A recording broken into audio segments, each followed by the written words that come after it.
बिस्मिल्लाहिर्रहमानिर्रहीम। अस्सलाम वालेकुम नाज़रीन, आप यूट्यूब चैनल देख रहे हैं। मैं इमरान खान हूँ। ये जो माइंस एंड मिनरल का बिल है ना, ये पाकिस्तान की सियासत का महवर बन गया है और इसमें दो राय है पाकिस्तान में। दोनों चीज़ें मैं आपके सामने रखता हूँ। आज कुछ हकायक आपको मैं बताऊँगा। जिन लोगों ने इस पर बड़ी डिटेल में काम किया वो काम भी मैं आपके साथ शेयर करूँगा। कुछ सहाफ़ियों ने इस बिल को, इसके मंदरजात को, इसके अंदर जो चीज़ें उनको पढ़ा है और उन्होंने बताया कि फ्यूचर में क्या होने वाला है और ये बिल क्यों मंजूर करवाया जा रहा है, इसमें जल्दी क्या है। एक राय ये है कि बिल को फौरी तौर पे मंजूर किया जाए और जल्द अज जल्द इस काम को मुकम्मल किया जाए। काबीना ने इसके अंदर जो बहुत जल्दबाजी दिखाई है खैबर पख्तूनख्वा की। और दूसरी राय ये है कि अभी जल्दबाजी ना की जाए, तसल्ली से इसको देखा जाए, इमरान खान साहब से मशवरा भी किया जाए, उसके बाद इस बिल को मंजूर करने या ना करने का फ़ैसला किया जाए। अब जो पहली राय है उसमें एस्टेब्लिशमेंट, हम सब जानते हैं कि उनका इसके अंदर एक रोल है। आर्मी चीफ ने मुलाकात भी की अमरीकी वफद से और उनके साथ माइंस एंड मिनरल्स के ऊपर बात भी की। जबकि जो एलामिया बाद में जारी हुआ उसमें बताया गया कि अमेरिका ने जो पाकिस्तान की मादनियात की पॉलिसी है उस पर इत्मीनान का इजहार किया आर्मी चीफ के साथ मुलाकात में। अच्छा, एक तो यह है कि पाकिस्तान की एस्टेब्लिशमेंट इसके हक़ में है, वफाकी हुकूमत इसके हक़ में है, अली अमीन गंडापुर और उनके करीबी साथी उनके हक़ में है, और वफाकी हुकूमत की जो इत्तेहादी जमातें हैं जितनी भी, चाहे पीपल्स पार्टी है चाहे दीगर पार्टियाँ हैं जो उनके साथ इक़्तिदार में है, वो सारे इसके हक़ में हैं। दूसरी जानिब इस बिल के ख़िलाफ़ कौन है? पाकिस्तान तहरीक इंसाफ की क़यादत का एक बड़ा हिस्सा इसके ख़िलाफ़ है।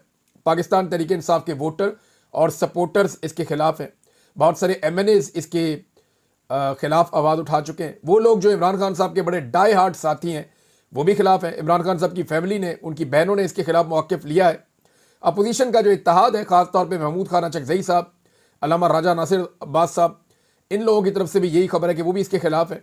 कबायली अमायदीन जो है खैबर पख्तूनख्वा के, वो भी इसके खिलाफ है। अब हर मामले के ऊपर खैबर पख्तूनख्वा की हुकूमत जो कहती है कि हम जरगा बुलाएंगे, चाहे अफगानिस्तान के साथ मुज़ाकरात का मामला हो, खैबर पख्तूनख्वा के किसी इलाके में ऑपरेशन का मामला हो, अमन व अमान के दीगर मामलात हों, हर चीज़ के अंदर ये बात की जाती है कि हम कबायली जरगा बुलाएंगे।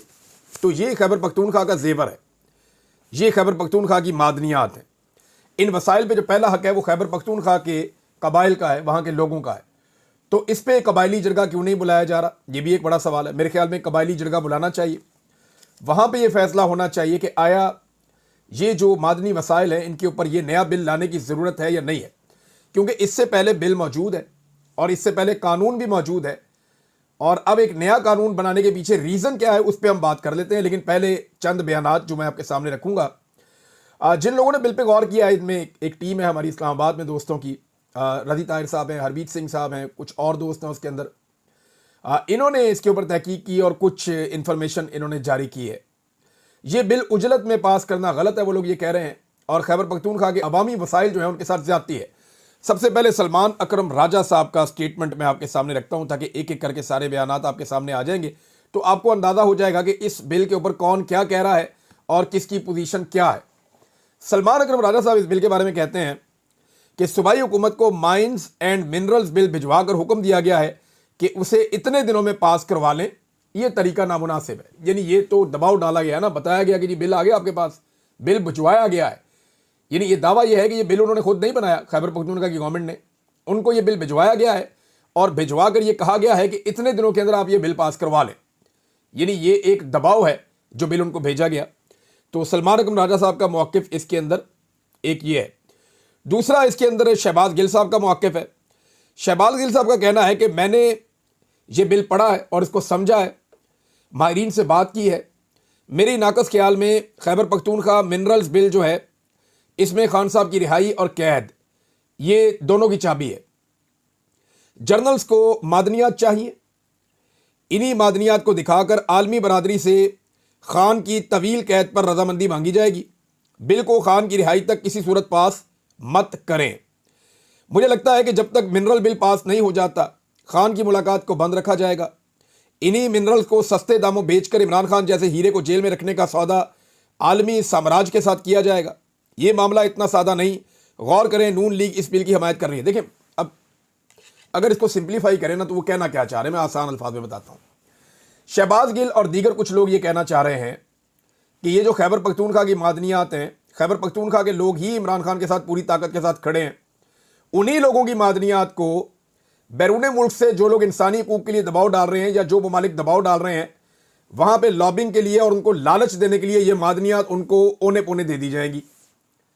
यानी अगर अमेरिका से बिल आ रहा है या अमेरिका से मुश्किलात आ रही है मौजूदा हुकूमत के लिए और आवाज़ उठ रही है ओवरसीज पाकिस्तानियों की जानिब से कि इमरान खान को छोड़ें, और ओवरसीज पाकिस्तानी वहां पे माहौल बनाते हैं, वहां की गवर्नमेंट को मजबूर करते हैं कि बिल पास करें, तो इस सारे प्रोसेस को रोकने के लिए जो वहां साहब इक्तदार लोग हैं उनको ऑफर किया जा सकता है कि जनाब ये बहुत सारी मादनियात हैं, अरबों डॉलर्स की हैं, तो ये तोहफतन कबूल फरमाएं और इमरान खान वाला मामला जो है भूल जाएं।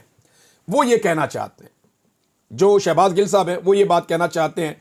मैंने सिंपल करके आपके सामने रख दी है। क्या एग्जैक्टली ये हो जाएगा या ये हो पाएगा?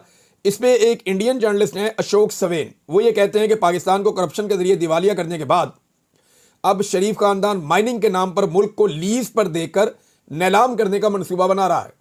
ये एक बैनुल अक़वामी जर्नलिस्ट हैं अशोक सवेन, उन्होंने भी इसके ऊपर ये स्टेटमेंट दिया है। और नवाज शरीफ और शहबाज शरीफ का एक पुराना स्टेटमेंट जो मैंने सबसे पहले आपको निकाल के दिखाया था 12 जनवरी 2015 का, जब इन्होंने कहा था कि हम लोहा ढूंढने निकले थे और सोना और चांदी मिल गया हमें, तब भी इन्होंने कौम को बड़ी नवीद सुनाई थी कि अब हम IMF से भी जान छूट जाएगी, पाकिस्तान में लोग नौकरियां करने आएंगे, पाकिस्तान दुनिया का अमीर तरीन खित्ता बनने जा रहा है। तब ये राहील शरीफ साहब को इन्होंने खुदा बनाया हुआ था, अभी जो है वो जनरल आसिम मुनीर साहब को इन्होंने खुदा बनाया हुआ है। तो ये हमेशा आर्मी चीफ का दिमाग ख़राब कर देते हैं, जो भी आर्मी चीफ आते हैं, फिर ये उनके साथ झगड़ा भी कर लेते हैं बाद में, जब इन्हें पता चलता है कि अब आर्मी इनको सपोर्ट नहीं कर रही है, उनके साथ लड़ाई भी करते हैं। बहरहाल इन्होंने उस वक्त कहा था कि वो कशकोल जो 68 बरस में नहीं तोड़ा जा सका, उसे तोड़ने का वक्त आ गया है।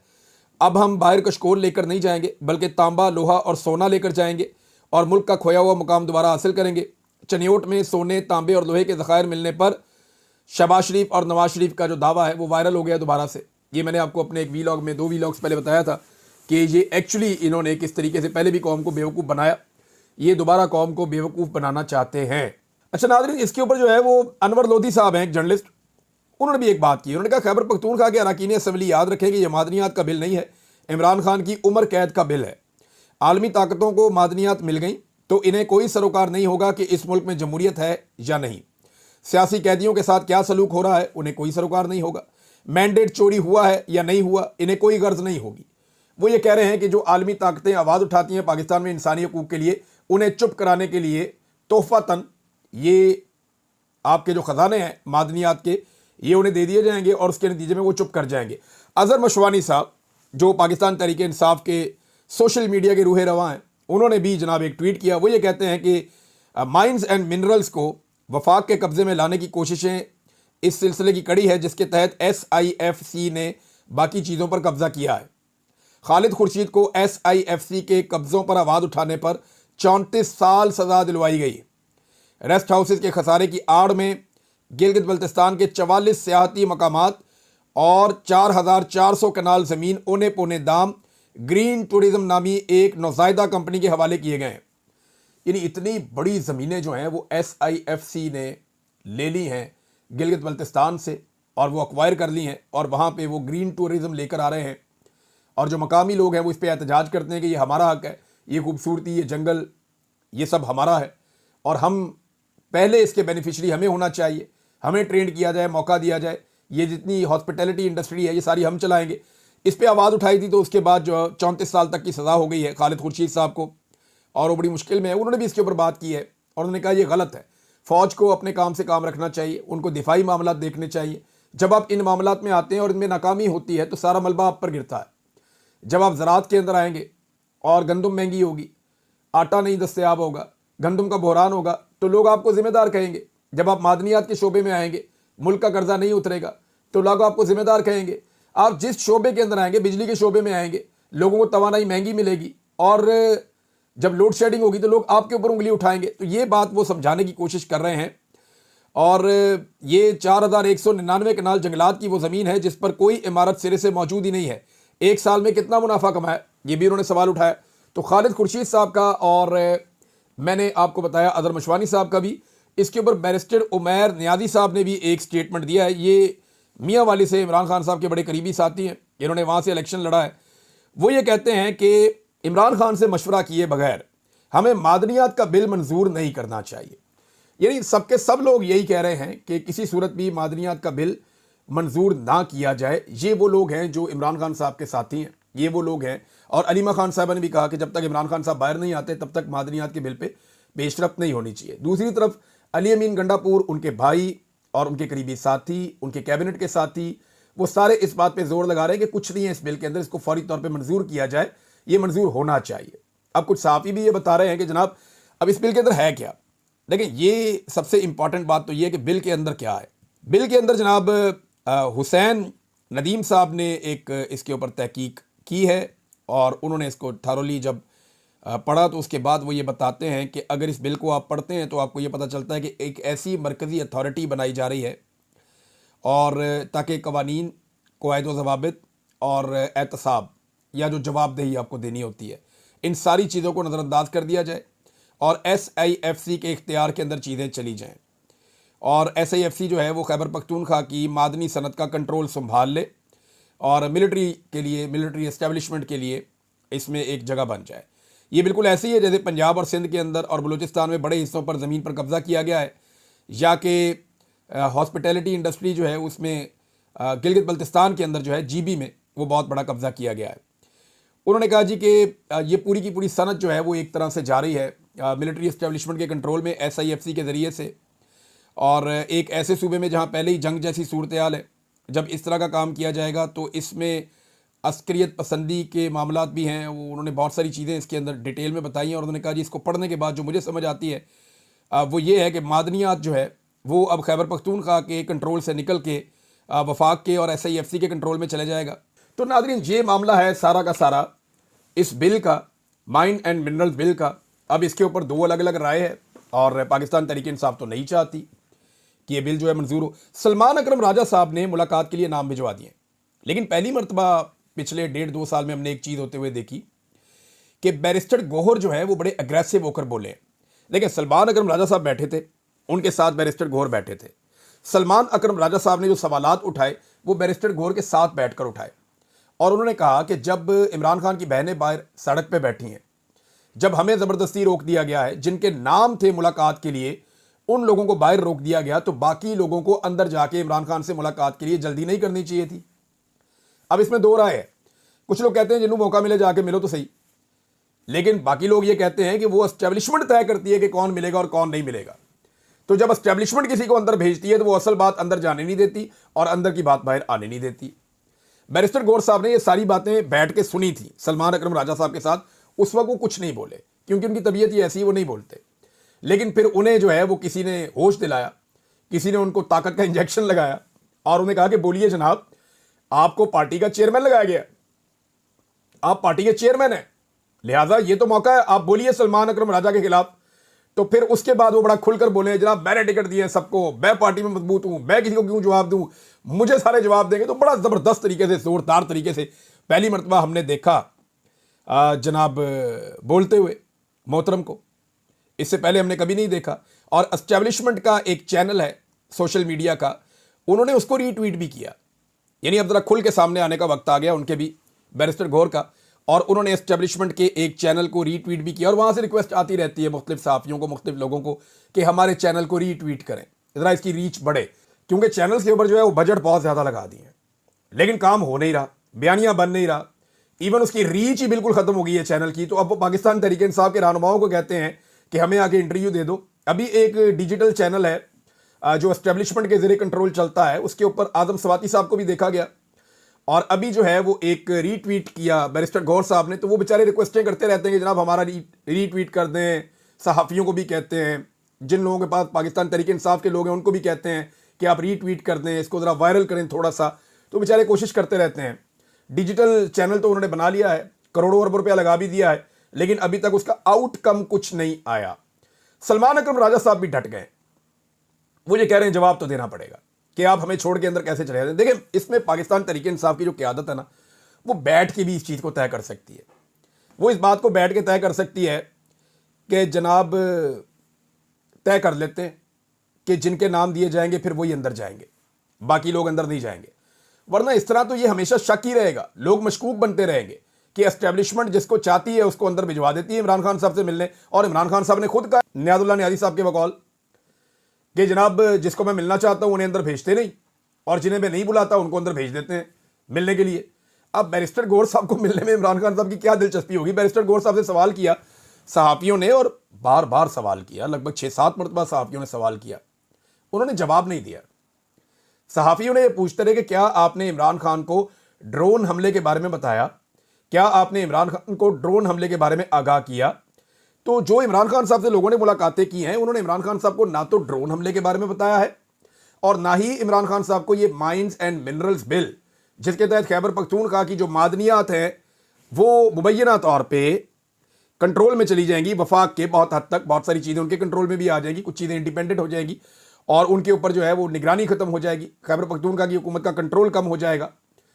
ये दावे किए जा रहे हैं इस हवाले से। तो ये इसके बारे में भी इमरान खान साहब को नहीं बताया गया। इमरान खान साहब के पास तो जेल में बहुत वक्त है, ये 130 सफ़े पहुंचा दें उन्हें, इमरान खान साहब पढ़ लेंगे। लेकिन एस्टेब्लिशमेंट इमरान खान साहब की मुलाकात नहीं करवा रही। कोशिश ये है कि ये बिल पास हो जाए इमरान खान साहब से मुलाकात होने से पहले पहले, इससे पहले कि इमरान खान को पता चल गया। और अगर इमरान खान ने कहीं कह दिया कि ये बिल पास ही नहीं करना, तो फिर तो सारे चाहे उल्टे लटक जाएं सीधे लटक जाएं। अगर ये सारे चाहेंगे भी तो बिल पास नहीं कर सकेंगे। एमपीएस ने वोट ही नहीं डालना, और जो जो एमपीए वोट डालेगा फिर वो अपने हल्के में नहीं जा सकेगा खैबर पख्तूनख्वा में। ये मैं अच्छी तरह जानता हूं। तो इस वक्त जो है वो जिंदगी और मौत का मसला बना हुआ है। अली अमीन गड्ढापुर साहब के पास बकौल सलमान अकरम राजा साहब के ये टारगेट है कि आपने इतने दिन में बिल पास करवाना है। वो बेचारे जोर लगा रहे हैं, कोशिश कर रहे हैं, लोगों को कह रहे हैं हमारी नीयत बहुत अच्छी है, हम बहुत अच्छा काम करने जा रहे हैं, लेकिन अब लोग मानने के लिए तैयार नहीं है। मामला जो है वो मशकूक हो गया, जैसे कि नहरों वाला मामला है। इस पर डॉक्टर आरिफ अलवी साहब का मुबैना तौर पर एक स्टेटमेंट आया। डॉक्टर साहब ये कहते हैं, सदर थे पाकिस्तान के जरदारी साहब से पहले, वो कहते हैं मेरे पास भी ये मामला आया था दरिया सिंध में नहरें निकालने वाला, मैंने साफ इनकार कर दिया था। हालांकि इनकी सिंध में कभी हुकूमत नहीं बनी, इन्होंने पानी के ऊपर कभी सियासत भी नहीं की, लेकिन इन्हें इस बात का आइडिया था कि भाई सिंध का जो किसान है वो बर्बाद हो जाएगा, तो इन्होंने नहीं किया। और इस मरतबा भी अगर आवाज़ उठाई है तो पाकिस्तान तहरीक इंसाफ ने उठाई है कि ये सिंध के पानी के ऊपर नहरें बन रही हैं, दरिया सिंध के पानी के ऊपर। और उसके बाद पीपल्स पार्टी जो है, पहले उन्होंने खुद अप्रूवल दी। आसिफ अली जरदारी साहब की मीटिंग के मिनट्स मौजूद हैं जिसमें जरदारी साहब ये कहते हैं कि ये नहरें जल्द अज जल्द निकाली जाएं, अच्छी क्वालिटी की निकाली जाएं, इनके पुश्ते पक्के किए जाएं ताकि दरिया सिंध का पानी चोलिस्तान के सहरा के अंदर प्रॉपर टाइम पे पहुंचे, जहां पे SIFC के जेरे निगरानी रिटायर्ड मिलिट्री जनरल्स खेती बाड़ी कर रहे हैं, वहां पे ये पानी फौरी तौर पे पहुंचाया जाए। ये तो जनाब जरदारी साहब का ऑर्डर है। अब सिंध के अंदर ये पानी जाना था, सिंध के लोगों का नुकसान होना था, जरदारी साहब को उस वक्त नहीं पता था? सब पता था। मामला खुल गया और खुलने के बाद अब बेटा खड़ा उस तरफ, अवाम के साथ कभी खड़ा होता है इस तरफ। वो इतना तंग आ गए बेचारे के, बाप अस्पताल में चला गया, बेटा दुबई में चला गया। उन्होंने कहा जान छुड़ाओ, खुद ही करो जो करना है, हमारी जान छोड़ो। लेकिन जो सिंध के अवाम है वो डट गए, वो एहतजाज कर रहे हैं, वकला भी एहतजाज कर रहे हैं। वो कह रहे हैं हमारा पानी आप चूस लेंगे तो हमारे पास क्या रहेगा, हम तो ग़िज़ाई किल्लत का शिकार हो जाएंगे। नाज़रीन एक और ख़बर है, और वो ख़बर ये है कि ख़बर क्या है नाज़रीन, गंद है, बदबूदार किस्म का घटिया। एक आदमी को यहाँ पे इन्होंने लगाया था इंफॉर्मेशन मिनिस्टर। मुझे एस्टेब्लिशमेंट से सिर्फ एक बात पूछनी है कि ये आपकी चॉइस है। उसने ऐसा घटिया ट्वीट किया है इमरान खान और उनकी एहलिया के बारे में कि कोई गलीज़ तरीन आदमी भी, बदबूदार आदमी भी ऐसा ट्वीट नहीं करता। यानी आपने कभी इमरान खान से किसी की निजी ज़िंदगी के अंदर तो नहीं वो घुसता, या कभी आपने ये देखा हो कि कभी किसी ने, किसी लीडर ने ऐसे किया हो, या किसी और सहाफ़ी ने ऐसा किया हो? यानी इतनी घटिया और बदबूदार हरकत, और ऐसे आदमी को चूज किया बाकायदा, ऐसे आदमी का इंतखाब किया गया बाकायदा कि इसको इंफॉर्मेशन मिनिस्टर बनाना है। इमरान खान के बुग़्ज़ में इन्होंने सारा गंद मुल्क का इकट्ठा कर दिया, और हर गंदे शख्स को जो है वो इन्होंने कोशिश की कि इसको नवाज दें। हर बुरे शख्स को इन्होंने इस्तेमाल किया इमरान खान के बुग़्ज़ में, इमरान खान के खिलाफ। तो मैं ये एस्टेब्लिशमेंट से जानना चाहता हूं कि ये आपकी चॉइस है। ज़रा अपने गिरबान में झांकें, इस आदमी का ये स्टेटमेंट पढ़ें, आपको शर्म आ रही है या नहीं आ रही? अब भी आपको ये सोचना चाहिए कि आपने इस मुल्क के साथ किया क्या है। या तो आपको शर्म आनी चाहिए, या फिर हमें ये मानना पड़ेगा कि आपकी सोच वही है जो फातिमा जिन्ना के खिलाफ थी। आज भी आपकी सोच वही है जो बेनज़ीर भुट्टो की नंगी तस्वीरें फैलते वक्त आपकी सोच थी। आपकी सोच वही है, आपकी सोच बिल्कुल नहीं बदली। उसी घटिया ज़हनियत के साथ आज भी आप पाकिस्तान की सियासत को कंट्रोल कर रहे हैं। नाज़रीन कुछ और ख़बरें आपके साथ बाद में शेयर करूँगा। मेरे ख्याल में यहाँ इतना ही काफ़ी। अब तक के लिए इतना ही। अपना ख्याल रखिएगा, अपने चैनल का भी। अल्लाह हाफ़िज़।